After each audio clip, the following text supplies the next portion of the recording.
क्या राम मंदिर सिर्फ आस्था का केंद्र है या फिर ये बन चुका है सियासत का सबसे बड़ा अखाड़ा?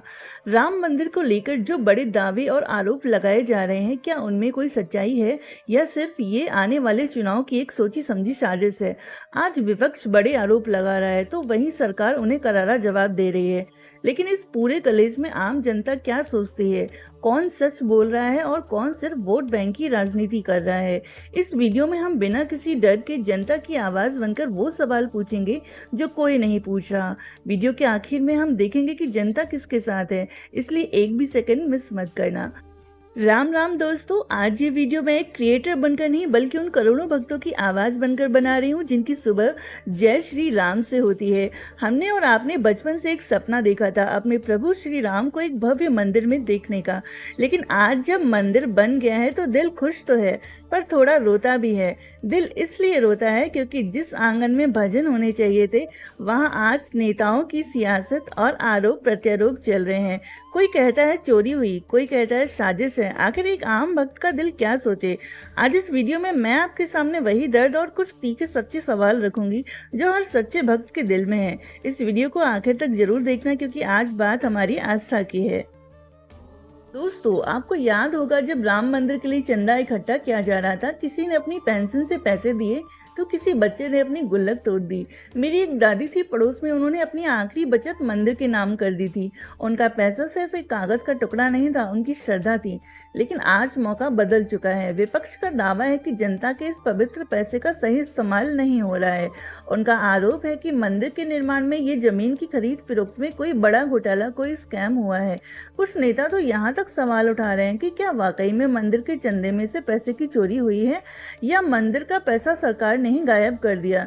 सच बताइए दोस्तों, आज जब ऐसे बड़े और संगीन आरोप लगते हैं तो एक आम आदमी का दिल टूट जाता है। विपक्ष का सवाल उठाना उनका हक हो सकता है, नेताओं की आपसी लड़ाई हो सकती है, पर उन आरोपों की आज जब एक आम इंसान की आस्था पर पड़ती है तो तकलीफ होती है।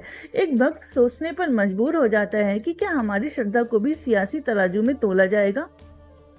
वहीं दूसरी तरफ सरकार और मंदिर ट्रस्ट के नेताओं ने इन सारे आरोपों पर अपनी सफाई दी है। उनका साफ साफ कहना है कि ये सारे आरोप पूरी तरह बेबुनियाद हैं, यानी इनका कोई आधार नहीं है। सरकार का दावा है कि मंदिर के लिए आए हर एक पैसे का हिसाब बिल्कुल ट्रांसपेरेंट है, ऑनलाइन है और पूरी तरह लीगल है। उनका कहना है कि विपक्ष सिर्फ मंदिर की छवि खराब करने, संतों का अपमान करने और चुनाव के समय फायदे उठाने के लिए ये साजिश रच रहा है।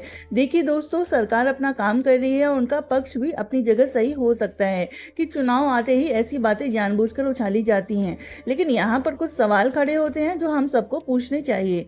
पहला सवाल है, अगर विपक्ष के पास चोरी या घोटाले के पक्के सबूत हैं, अगर सब कुछ उनके मुताबिक गलत है तो वो बार बार कोर्ट क्यों नहीं जाते? क्यों ये लड़ाई सिर्फ मीडिया और भाषणों तक ही सीमित रह जाती है? मेरा दूसरा और सबसे बड़ा सवाल, अगर सरकार और ट्रस्ट बिल्कुल साफ हैं और सब कुछ लीगल है तो जब भी कोई सवाल उठाता है तो सरकार हर सवाल पर इतना एग्रेसिव क्यों हो जाती है? क्यों सवाल पूछने वाले को सीधा धर्म विरोधी या मंदिर विरोधी मान लिया जाता है? नेताओं की इस भाषणबाजी और लड़ाई में आखिर पिसता कौन है? वही आम इंसान जो सुबह उठकर मंदिर की तरफ हाथ जोड़ता है और चाहता है कि उनके श्री राम का नाम पवित्रता से लिया जाए। चलिए राजनीति की इस धूप से थोड़ा बाहर निकलते हैं, इस सियासत को थोड़ा साइड में रखते हैं और कुछ ऐसी बातें जानते हैं जो आपका दिल छू लेंगी और आपको सुकून देंगी। ये मंदिर सिर्फ पत्थरों और सीमेंट से नहीं बना है दोस्तों, इसको बनाने में देश के हर कोने से मिट्टी और हर पवित्र नदी का जल लाया गया है। ये देश की एकता का प्रतीक है। इस मंदिर की सबसे बड़ी खासियत ये है कि इसमें लोहे का इस्तेमाल नहीं हुआ है, जिससे ये हजारों साल तक बिना किसी नुकसान के ऐसे ही भव्य खड़ा रहेगा। जब हम इस मंदिर की सुंदरता, इसकी नक्काशी को देखते हैं तो लगता है कि कोशिश तो सच्ची हुई है, तो फिर ये विवाद क्यों? अगर सब कुछ इतना पवित्र है तो राजनीति के ये काले बादल इस पर क्यों मंडरा रहे हैं? क्या नेताओं के लिए राम मंदिर सिर्फ एक मुद्दा है इलेक्शन जीतने का, या उनके दिल में भी सच में प्रभु श्री राम बसते हैं? ये सवाल आज हर एक हिंदुस्तानी के दिमाग में घूम रहा है। अब आते हैं सबसे बड़े सवाल पर, आखिर जनता किसके साथ है? जनता क्या सोचती है? क्या जनता को लगता है कि सच में चोरी हुई है या फिर उन्हें लगता है कि ये सब भाषणबाजी है? मैंने बहुत लोगों से बात की, अलग-अलग विचारों के लोगों को सुना और जो बात निकल कर आई वो आपको भी सोचने पर मजबूर कर देगी।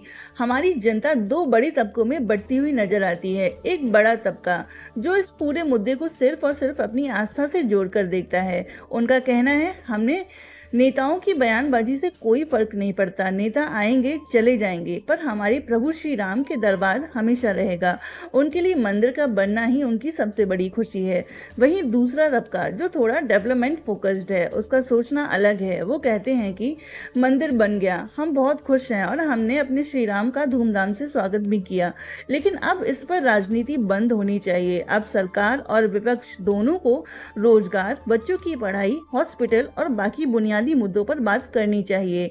कब तक हम सिर्फ मंदिर मस्जिद के नाम पर लड़ते रहेंगे? इन दोनों बातों को देखकर एक चीज साफ है दोस्तों, जनता किसी नेता के साथ नहीं है। जनता तो सिर्फ अपने प्रभु श्री राम के साथ है और अपने देश के विकास के साथ है। तो दोस्तों, आज हमने सरकार का पक्ष भी देखा और विपक्ष के आरोप भी सुने। हमने वो सवाल भी उठाए जो एक आम भक्त के दिल में दर्द बनकर चुभते हैं। इस लोकतंत्र में सबसे बड़ी ताकत कोई नेता नहीं बल्कि आप हैं, यानी इस देश की जनता। अब फैसला आपका है। क्या आपको लगता है कि इन आरोपों में कोई दम है? क्या वाकई में कोई चोरी या घोटाला हुआ है या सिर्फ ये सब आने वाले चुनाव की एक सोची समझी सियासी साजिश है? कमेंट बॉक्स में बिना किसी लड़ाई झगड़े के बहुत ही प्यारी तरह से अपनी राय जरूर लिखिएगा।